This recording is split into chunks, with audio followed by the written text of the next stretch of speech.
Fala pessoalzinho, tudo bem? Seu amigo está de volta aqui, sejam bem-vindos mais uma vez. Andei ausente, estava me recuperando aqui do resfriado, mas vamos lá. Vamos voltar a fazer aquele vídeo, resenha, tendo uma conversa, indo mais a fundo no nosso querido colecionismo. Eu, como consumidor de conteúdo, gosto da possibilidade de estender esse assunto para várias áreas, né, do colecionismo, me perdoem a redundância.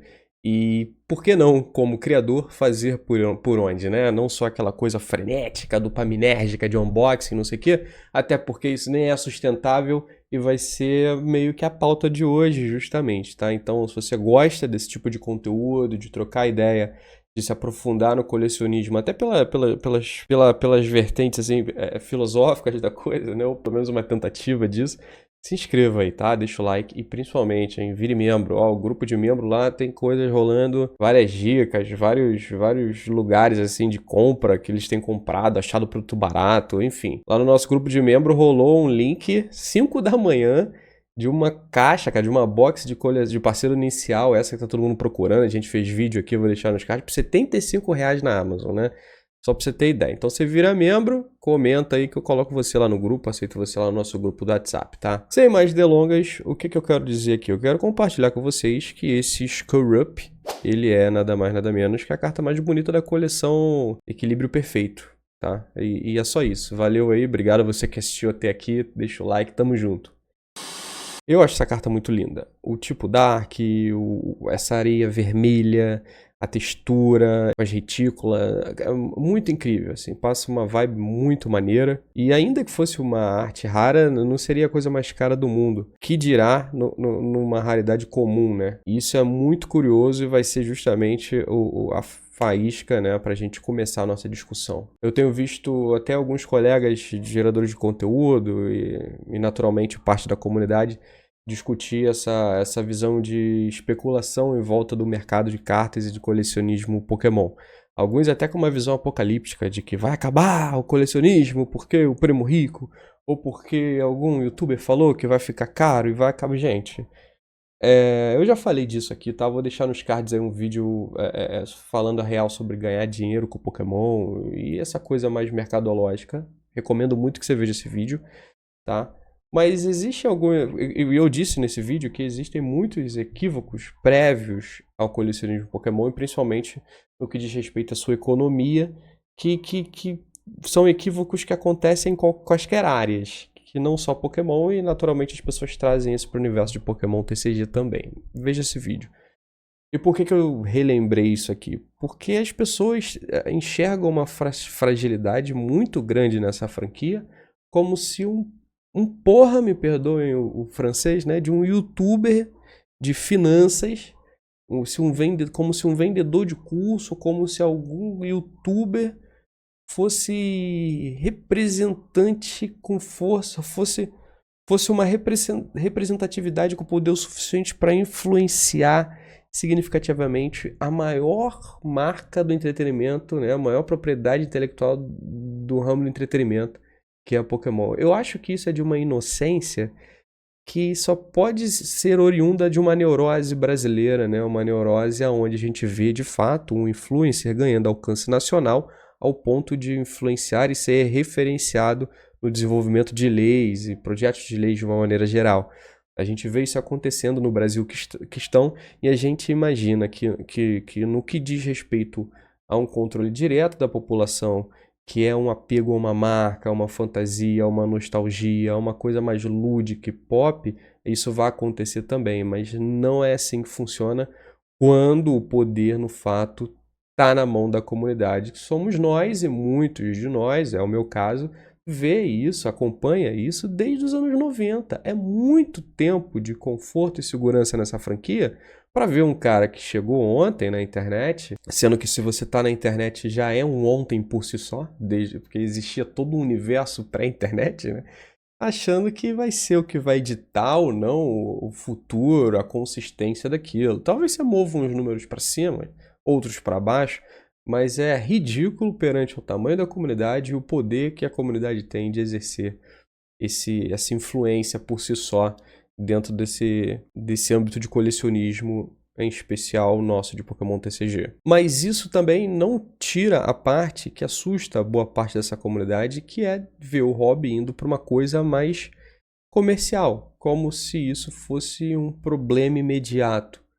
No final das contas, se isso existe na comunidade, é porque essa parcela da comunidade, a mesma que reclama, é a que mais vê a questão financeira naquilo que ela está fazendo. Mais até do que a galera que fala, não, tô aqui pela grana.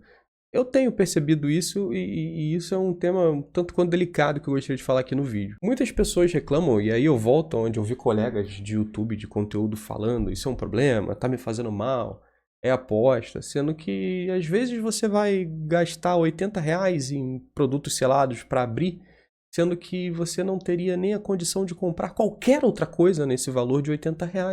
Então veja, se você não tem R$ 80 para comprar uma ultra rara, vou botar aí na tela uma ultra rara de R$ 80. Olha, Rafa, eu não tenho grana para comprar uma carta de R$ 80, seria um absurdo, não posso. Mas você compra R$ 80 de produto tentando tirar essa, né, com muita sorte, essa carta de R$ 80 que pode ser o produto ou lucrar com isso.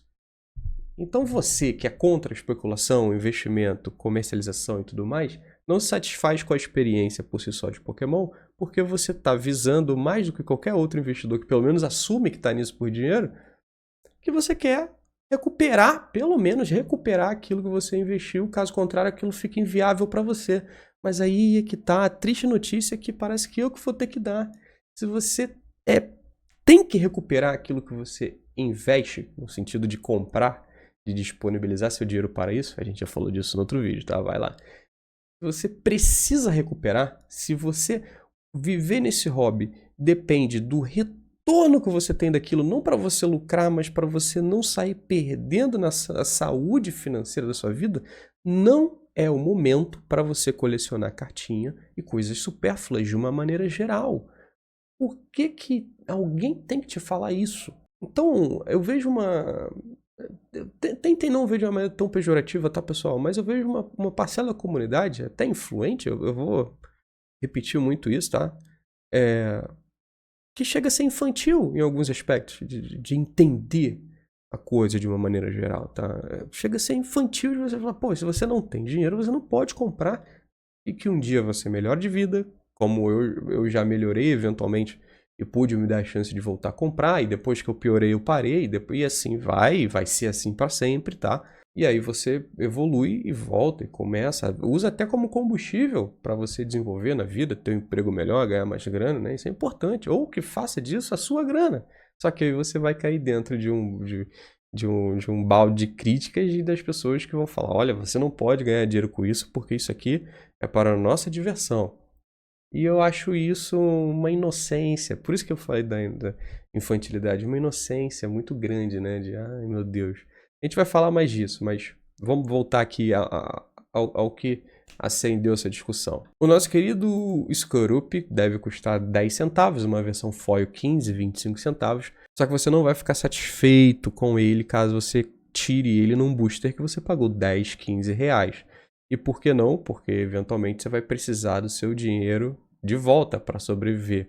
Ou porque você tem alguma expectativa de tirar algo mais caro e por si só depende de uma especulação de outros jogadores do que aquilo que você pagou. Caso contrário, a sua experiência está incompleta. E aí eu te pergunto, onde isso necessariamente tem a ver com a galera que gera especulação? Então, se a especulação estivesse lá embaixo e todas as cartas tirassem R$1, você ficaria feliz em tirar um Skorupi e não um Mewtwo ou um Charizard dourado, por exemplo? E essa visão que a comunidade tem também, que me parece muito infantil, de não entender por que um Skorupi, por mais bonito que seja, não chega aos pés de um Charizard dourado, porque 99% das pessoas vão preferir uma coisa mais emblemática, mais chamativa, mais badass, mais cool, mais fofo, qualquer outra coisa que seja, do que esse escorpiãozinho roxo, que aparentemente só eu tô gostando e reparei nele. Tanto é que eu resolvi fazer um vídeo dedicado, porque eu acho que ele merece.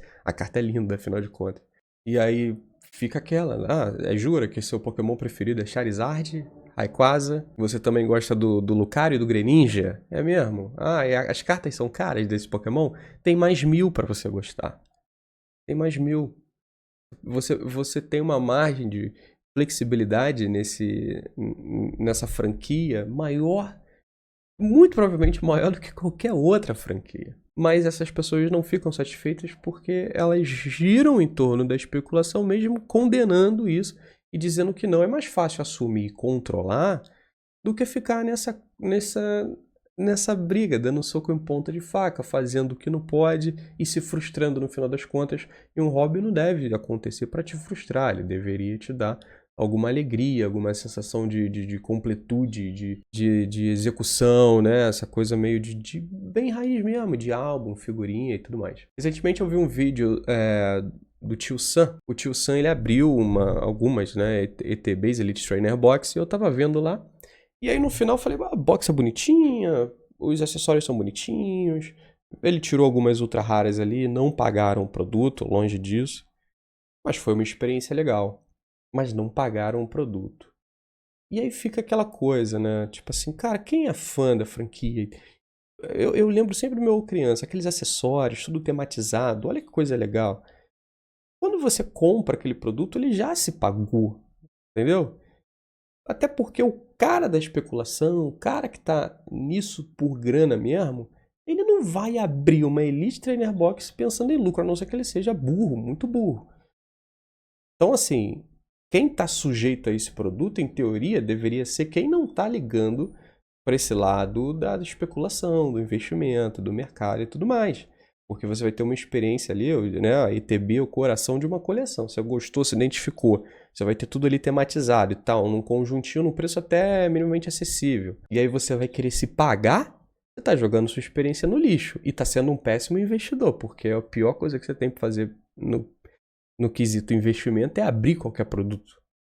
Então não faz sentido. Acho que às vezes eu vejo que parte da comunidade fica girando, né, em volta do próprio rabo, tipo assim, não, a ETB não se pagou, meu Deus. Cara, mas você abriu a ETB para se pagar, você jogou as duas experiências no lixo, a do investimento e a do cara que tá ali curtindo a vibe de colecionador e tal, não faz nenhum sentido. E assim, eu entendo a galera que tem uma certa ojeriza por essa coisa de investimento e tal. Quem acha que isso vai acabar com o colecionismo, eu acho que é uma loucura, assim. Pô, eu tô há 30 anos nessa parada, tá? Não tenho medo de youtuber nem nada, tá? Mas eu entendo que fala, pô, esse cara só fala de grana, de lucro, o cara, às vezes o cara, eu lido com isso nas comunidades o tempo inteiro, é o cara que só em lucro, valorizar, vai valorizar, e esse cara geralmente vai perder dinheiro. Se você for esse cara, você já perdeu dinheiro, vai perder dinheiro. O cara que só fala nisso, não, porque não sei quanto de lucro, essa carta vai valer tanto, essa aqui vale tanto e tal, aí tu não consegue curtir uma cartinha maneira, fazer às vezes uma troca só porque você achou uma coisa legal, tipo, cara, eu entendo, eu concordo em parte com essa galera que cria esse repúdio a esse comportamento, não como quem enxerga algo apocalíptico em cima do hobby, né? Mas assim, eu nem sou o cara do investimento, não sei o quê. Eu tenho nossas comunidades, a PocoPom, que, porra, são muito importantes, a gente paga mais barato, a gente economiza justamente para minimizar os danos que a gente sabe que vão acontecer nesse processo de abrir cartinha, de comprar produto, e tem funcionado muito. Entra lá na nossa comunidade PocoPom, você pode escolher seguir pelo WhatsApp, né? Lá no canal do WhatsApp, ou nos grupos, tá? A gente está no segundo grupo aí, o link está na descrição lá na Linktree. E agora tem o Midas Card, que agora eu tô postando um pouco de Magic, vou postar Lorcana no One Piece. E aí você entra onde você quiser lá, fica à vontade, tá sendo coisa barata pra caramba lá. Isso ameniza os danos, tá? Você compra produto lá, cara, tudo baratinho e tal.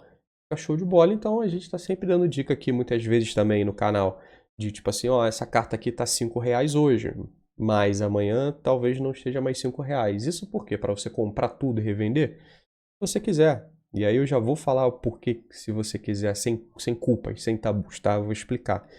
Mas, para você poder ter uma carta bonitinha, maneira, você às vezes não reparou. Porque muitas vezes, vamos dar um exemplo aqui. Ainda nessa coleção nós temos, por exemplo, a Clefairy, que é uma arte rara, vai vir com uma certa facilidade.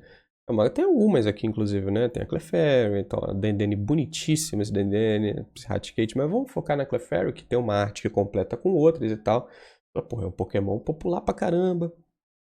Representatividade forte no mangá, tá? É fofinho.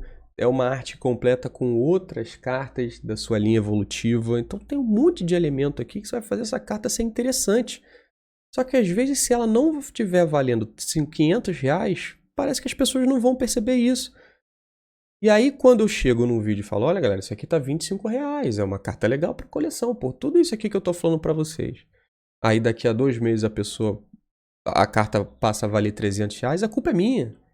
A culpa é do especulador.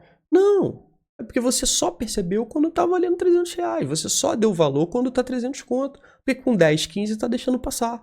E o trampo do canal que eu faço e muitos outros canais fazem também é exatamente de mostrar para você antes que essa curva aconteça e que você possa reparar só quando estiver valendo uma nota. Porque todo mundo vai perceber em algum momento que essa carta é do caralho. Que completa com outras, que é um Pokémon popular, que a arte é bonita por si só, que o ilustrador mandou muito bem. Uma hora vão reparar isso. A função é te avisar isso antes. Porque muita gente que diz que não, a gente só pensa em lucrar, esse negócio vai acabar com o colecionismo, só valoriza a carta, só compra a carta pensando em se pagar, em ganhar dinheiro e tirar o que vale mais e joga toda a outra experiência no lixo. Aí fica o que chamam da famosa hipo. Exatamente. E por mais que eu não seja esse cara, não totalmente, né? Lógico que eu monetizo nossos hobbies, nossas comunidades, isso é sem dúvidas, né? Eu peço seu membro, a gente ganha D, a gente faz publicidade. Mas eu não sou total isso. Tem muita coisa que eu compro porque eu gosto. Inclusive, os próximos vídeos vocês vão ver. Vai ter aí, ó, compras que eu gostei, que eu queria, cartas que eu queria ter. Coisa vintage, coisa que não vai valorizar, carta D. Então, assim, eu também não sou contra essa coisa de você monetizar, porque as pessoas têm uma visão muito limitada, às vezes, sobre a realidade nossa. Ah, você acha que vai ficar rico com cartinha? Mas veja bem, meu querido, que no Brasil, pra gente se dar bem, a gente não precisa ficar rico, não.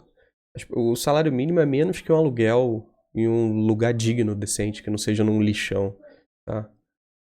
O aluguel comum do brasileiro, ele é maior do que o salário. Tá? Você junta um casal aí com salário mínimo, vocês vivem num sufoco, apertado, sobra pouca grana. Então, se cartinha der para ele aí mais 1 ou 2 salários mínimos, o que é completamente possível, por mais que esteja extremamente longe de te deixar rico, como é que você vai negar essa realidade? Como é que você vai negar a disponibilidade do cara se dedicar a esse hobby de uma maneira econômica? Como é que você vai julgar esse cara que paga 2 de aluguel, ganha 1.400? Falando, sabendo ele que se ele comprar uma carta aqui por 50, amanhã ele tem 1.000, e isso acontece, ele não vai ficar rico, de fato. Estão te vendendo ilusão. Mas ele consegue uma renda extra, consegue, sabe, um salário novo no mês, de acordo com as boas escolhas que ele fez ou com o estudo que ele fez. Como é que você vai julgar? Como é que você vai chegar para esse cara e falar, não, você está atrapalhando a gente aqui. Isso aí não é bom não que você está fazendo. Como é que você não vai? Como é que você vai falar para esse cara que não consegue pagar a escola do filho? Não entra nessa não, que isso é errado e feio e bobo. Pô, gente, não tem como. Não tem como. A gente aqui no Brasil, nas primeiras oportunidades que tiver da gente melhorar a nossa vida, não é ficar rico. É melhorar a vida, ter uma renda aí. Imagina o cara tirar um salário mais com Pokémon. É possível? É. Claro que é, todo mundo aqui sabe que é. Tem as melhores formas de fazer isso, as piores formas. O vídeo não é exatamente sobre isso.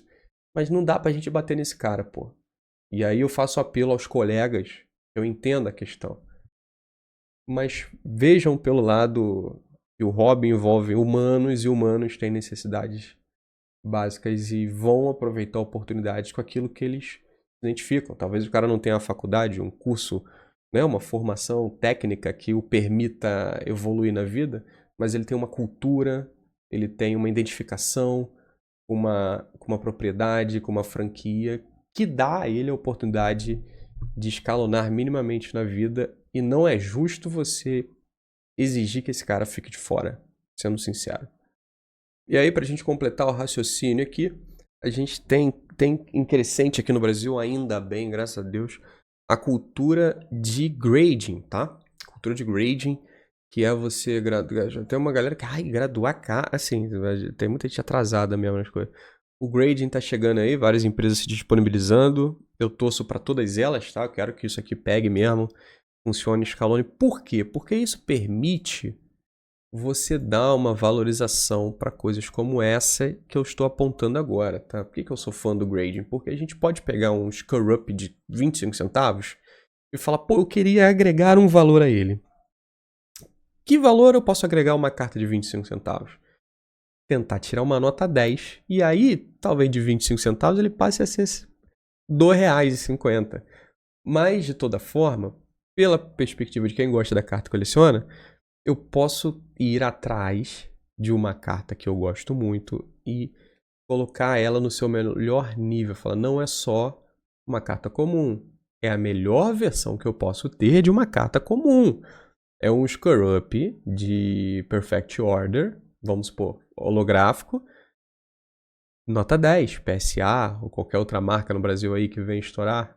Manda e-mail pra mim, galera. Nota 10. A borda perfeita, a impressão perfeita, sem nenhum dano, nota 10. Então, eu consigo subir o nível dessa carta para uma de perfeito estado. E isso o grading proporciona, mas o grade também só proporciona isso porque no imaginário da comunidade ela aceita, né, ela valida aquela curadoria, né, digamos assim, aquela avaliação da empresa que fez o grading.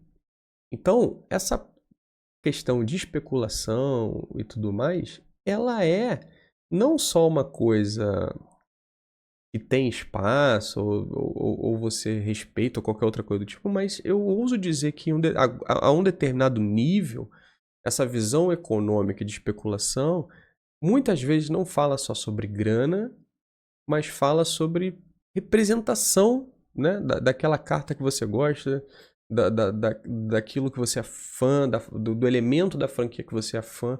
Então é como se a parte mercadológica não fosse só relacionada ao dinheiro, mas sim de uma validação alheia da comunidade que faz o hobby ter sentido.